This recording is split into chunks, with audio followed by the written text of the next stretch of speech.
ఈరోజు ఈ వీడియోలో భగవద్గీత 2వ అధ్యాయంలో 51వ శ్లోకానికి ప్రతిపదానికి అర్థం తాత్పర్యం తెలుసుకున్నామండి. గురు బ్రహ్మ గురు విష్ణు గురుదేవ మహేశ్వర గురు సాక్షాత్ పరబ్రహ్మ తస్మై శ్రీ గురువే నమః.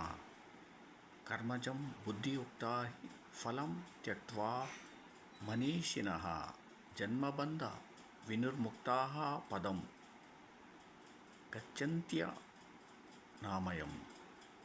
మనీషిణః ప్రాజ్ఞులు కర్మజం కర్మ వల్ల కలిగే ఫలాన్ని త్యక్త్వా త్యజించి జన్మబంధ వినిర్ముక్తాః జన్మమనే బంధం నుండి విడివడి అనామయం సర్వోపద్రవ రహితమైన పదం బ్రహ్మపదాన్ని ఈ నిశ్చయంగా గచ్చంతి పొందుతున్నారు.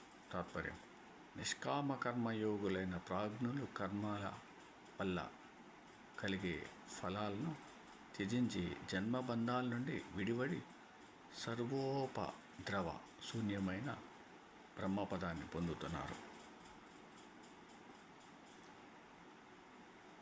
ఓం సమ సద్గురు సాయినాథ్ మహారాజ్ కి జయ.